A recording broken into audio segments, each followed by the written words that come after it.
Olá pessoal, tudo bem? Estou aqui de volta para mais um episódio da nossa série de curtas astrológicas aqui no Instagram e escolhi um tema para a gente trabalhar aqui nesse episódio que vocês me pediram aí nos comentários. Então, para não perder o costume, coloquem aí as dúvidas de vocês nos comentários. Tem surgido temas bem interessantes, esse inclusive vai ser muito legal para a gente trabalhar.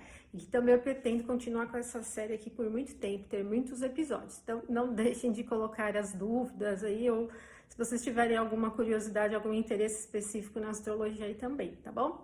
Bom, hoje eu escolhi o tema pra gente colocar aqui sobre os termos e as faces. Vocês me perguntaram, um de vocês aí me perguntou sobre como utilizar termos e faces na análise astrológica. Não especificou muito se seria na astrologia natal, na horária ou na eletiva, mas isso não faz muita diferença. Então, nosso ponto de partida é entender o que são os termos, né? Dentro da divisão do zodíaco, então a principal divisão que a gente tem nos 360 graus é a de 30 graus para cada signo.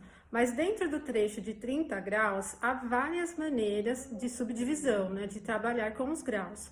Uma delas é a divisão desses 30 graus em 5 partes, cada uma com um tamanho específico, elas não são iguais, que são atribuídas aos 5 planetas clássicos, certo? Então, o Sol e a Lua não fazem parte aqui, como a gente pode dizer, das regências dos termos. Vocês vão ver a partir de Mercúrio até Saturno.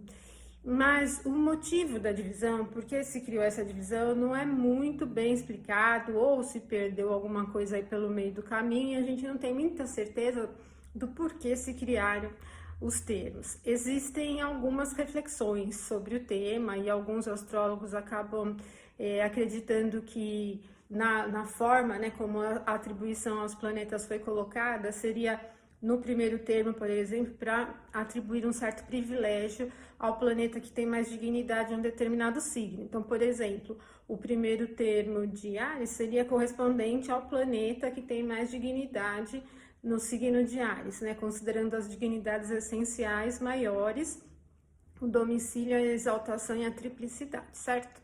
Outro ponto importante para vocês saberem é que os termos finais são sempre associados aos planetas maléficos Marte e Saturno, e que por isso se derivou aquela ideia de graus anaréticos, né? Até porque são os graus finais associados aos planetas maléficos que têm essa relação com o término, decaimento, perda, ruptura, né? E então, esse termo graus anaréticos, que se atribui muito ao último grau de cada signo, deriva daí, certo? Então, vocês vão perceber que sempre ali nos graus finais ou são correspondentes a Marte ou a Saturno.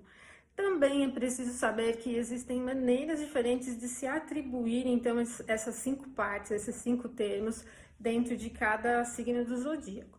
O mais comum é o que nós chamamos de termos egípcios, que foi bastante estudado e explorado aí dentro tanto da fase helenista como da fase posterior à árabe. Mas também tínhamos os termos ptolomaicos. Os ptolomaicos, eles são bem utilizados pelo William Lilly. Vocês vão ver bastante referência do William Lilly na astrologia cristã aos termos ptolomaicos, que ele também chamava de termos caldeus, certo? Agora, para que serve, então, a utilização dos termos? Primeiro ponto é que você vai ter que escolher se você vai trabalhar com os termos egípcios ou com os termos ptolomaicos. Eu trabalho com egípcio em qualquer tipo de análise que eu faço, né? Na natal, na eletiva, na horária, na mundana, mas alguns astrólogos preferem trabalhar com os egípcios na astrologia natal e com os ptolomaicos na horária, porque, querendo ou não, William Lilly tem uma referência, uma importância grande, talvez pela popularidade nos trabalhos de astrologia horária. Mas eu uso sempre as mesmas divisões, os mesmos sistemas de casa, independente do ramo da astrologia que eu estiver trabalhando, tá? Mas fica a critério de vocês a escolher o que vocês acham que funciona melhor. Sempre o que funciona melhor é o que você vai experimentando mesmo e vendo os resultados acontecerem. Então, a experimentação, a experiência que diz, escolho esse ou aquele. Porque não existe unanimidade mesmo na astrologia tradicional. Como a gente está falando de períodos muito longos, então as coisas vão se ramificando, como vocês puderam perceber aí nas divisões de casa, né? Então, existem várias maneiras. E aí vocês vão ter que tentar fazer por tentativa e ver o que para vocês acaba funcionando melhor, certo? Bom, e também a gente agora precisa entender como eles eram utilizados. Na fase helenista, os termos eram utilizados basicamente para se entender longevidade e qualidade de vida mesmo, né? Os antigos helenistas, os astrólogos helenistas, dirigiam o ascendente por grau de ascensão reta pelos termos egípcios, e nisso eles conseguiam entender qual era o período de vida crítico e quais eram os períodos bons de saúde e vitalidade. E a gente pode até estender isso não só para a saúde, mas para os momentos de virada, né? Porque quando você dirige o ascendente por um termo, ele fica alguns anos dentro daquele termo, não é um movimento muito rápido, né? Cada grau do zodíaco corresponde a 4 minutos do relógio, então vocês vão percebendo que quando o ascendente se dirige, ele entra num termo novo, dirigido, ele passa ali por alguns anos dentro daquele termo. E esse uso ele foi caindo em assim, esquecimento, e principalmente numa fase mais medieval e helenista, mas um pouco ali, bem no meio mesmo da época medieval, foi trabalhada bastante as direções primárias, pelo ascendente, dos planetas, do ponto do meio do céu também. E esse tipo de direção que era utilizada para o ascendente acabou não se tornando mais tão popular. Hoje em dia, alguns astrólogos usam, mas de uma forma bem simples. Não acho que ninguém trabalhe com o assunto de vitalidade dirigindo o termo, até porque depois disso muitos outros significadores para a saúde e vitalidade foram desenvolvidos. Mas é uma coisa bem interessante. Por exemplo, quando a gente pega aquela ideia de vitalidade e longevidade dos árabes, ele pegando naquela fase de Idade Média inicial, vocês vão estudar o Ilege, né, que é o correspondente do Afeta para os helenistas, que é um significador de vitalidade, doador de energia. Então, o astro que tiver aquele encargo, né, que tiver correspondendo ao Ilege, é um planeta ou um luminar. No caso do Bonatti, né, na maneira de trabalhar do Bonatti é sempre um luminar, o ascendente, o lote da fortuna ou a alunação pré-natal. E ele é quem vai dizer sobre a qualidade de vida durante uma fase de vida, certo? Agora, depois disso, a gente tem o Alcocodem, que também foi uma ideia desenvolvida ali no período árabe para se medir quanto tempo essa longevidade dura. E quando a gente identifica qual é o planeta relativo ao Alcocodem, nós utilizamos o que nós chamamos de anos menores, anos médios e anos maiores, correspondentes aos planetas tradicionais, para identificar então o prazo de duração, prazo de validade daquela pessoa, daquele nativo, certo? E essas especificações de anos menores, médios e maiores têm uma relação direta com os termos. O astrólogo, lá do final da fase helenista, o Paulo Alexandrinos, fez uma associação, uma análise, né? Ele chegou a uma conclusão de que se você somar todos os termos ao longo dos 360 graus do zodíaco, para cada planeta vai corresponder exatamente aos anos maiores que são associados a eles, né? Então, essa associação de anos menores, médios, maiores e máximos, também existem os máximos que são mais utilizados na astrologia mundana, elas existem desde a fase helenista, né? E mesmo que lá na fase árabe medieval não se utilize tanto a direção do ascendente por termo, ela acaba aparecendo, essa relação com os termos, lá no Alcocodem. Mas essa ideia do Alcocodem, ela é bem controversa, é um assunto um pouco polêmico também, né?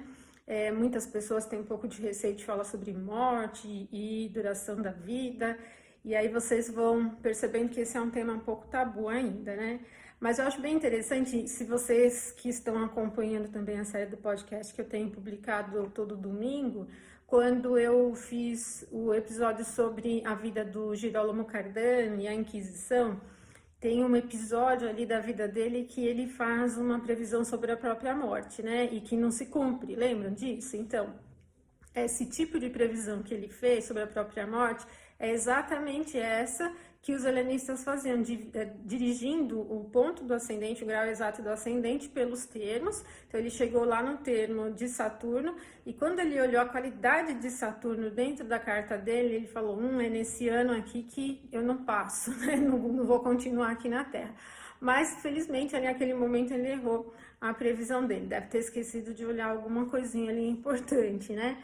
Mas basicamente os termos serviam para isso, né? Agora, no momento atual, como a gente já tem esses outros significadores para longevidade e vitalidade, e porque também a gente tem outro olhar sobre a astrologia, mesmo nas técnicas clássicas, os termos são muito utilizados para se complementar características das casas, dos planetas, né? Por exemplo, no ascendente você pode usar o termo para complementar características físicas, compleição mesmo, aparência, e é comumente utilizado na análise de mapas de irmãos gêmeos, né?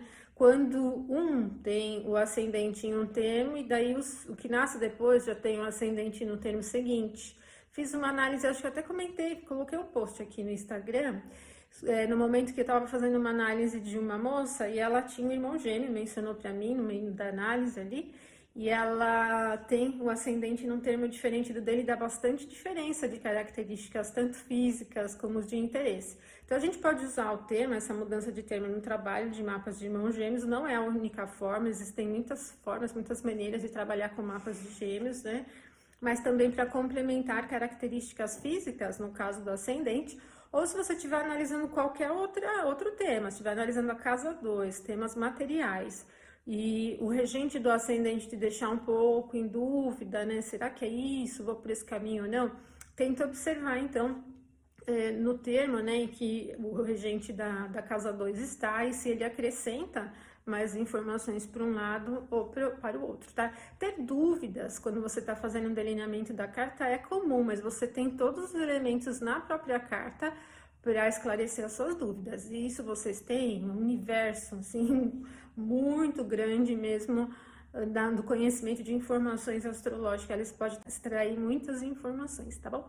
Bom, pessoal, então era isso que eu queria passar para vocês e deixo um abraço forte, até o próximo episódio, então até mais.